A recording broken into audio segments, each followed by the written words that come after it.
Introduce you officially to my yoga studio called the Yoga Hut. And I didn't see it at first, but once I did, it just became the perfect little space.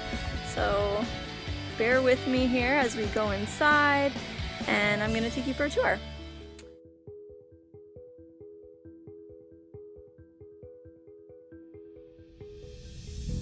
I was always drawn to yoga, but it was a very physical practice, kind of for the first, I guess, 5 or 6 years.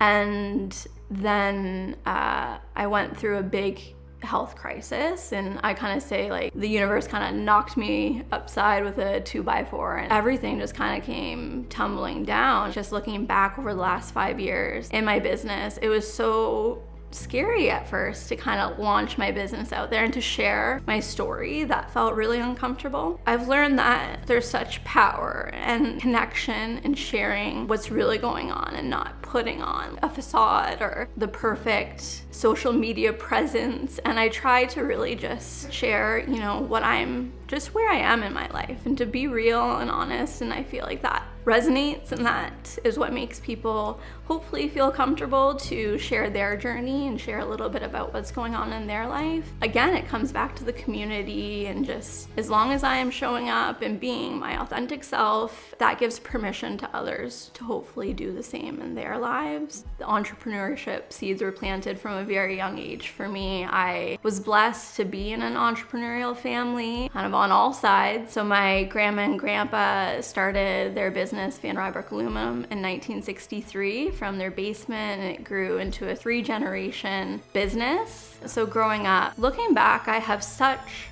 admiration that my mom did that with me being 4 years old. I think it was pretty badass that she just did it. Like, she started her own business. Again, I didn't think so much I was going to start my own business. It just felt like a really good path to take that would be super applicable anywhere. And I ended up working with new immigrants and doing employment training for the YMCA in St. John, New Brunswick. And I worked there. I loved that work. So I kind of thought that's where the business side was going to take me. Life had a different path and led me through my health crisis into yoga, and then having the business background was like icing on the cake. In a way, it lit a fire under me a little bit to not just throw in the towel. Like, I couldn't teach indoors, so that kind of started the classes at Breeze Fresh Market outdoors. That also gave us the opportunity to utilize our space as the Airbnb, and I started teaching yoga online and forming a community online, creating some really cool things online like a wellness summit, and bringing all these people who I've met on my path together. As far as my day-to-day and kind of what my business looks like and how it's evolved, it started with the Yoga Hut actually celebrating 5 years this August, and I started teaching private yoga, semi-private yoga in the community, a lot of one-on-one yoga here at the Yoga Hut. From there, we also started utilizing our space on weekends as an Airbnb, so that's going on 4 years this November. So that has surprisingly been very busy and successful, and have gotten to meet so many cool people. I think we've had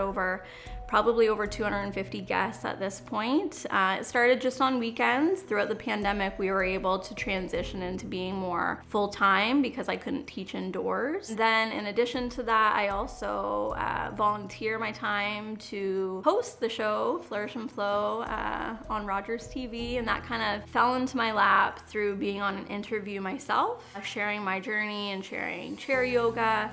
And that kind of led into getting to host my own show, which I still look back and I'm like, how did that happen? And they're still inviting me back, so I keep doing it. But that's something I find really fulfilling. And taking that integrative approach to wellness and getting to kind of peel back the layers of, again, it's not just movement or yoga or nutrition. There's so many aspects to make us whole and to really help people build their self-care toolkit. So I get to interview a wide variety of people, which is so fun and awesome. When I left Tillsonburg, I never thought I'd move back, and I didn't necessarily know how great of a place it was when I was younger. And then traveling and living a variety of places for 10 years made me see just how beautiful like our community really is. I'm so happy that I'm back here, and I really appreciate it for what it is now, having been to different places and been in cities that just didn't have that homey community feel to it. It really touches my heart that in some way, you know, to get to reflect someone else's legacy, like Phil and Jane Esseltine, and to get to reflect that back in any way, shape, or form is like such an honor. To know that they made such an impact and did so much for our community, and what I've learned about them and their impact is huge.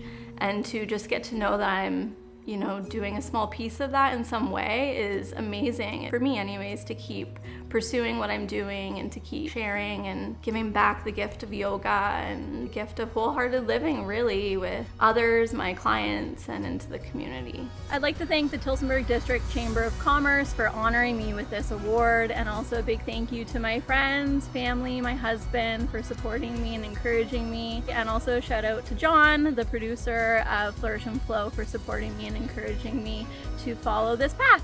Thank you guys.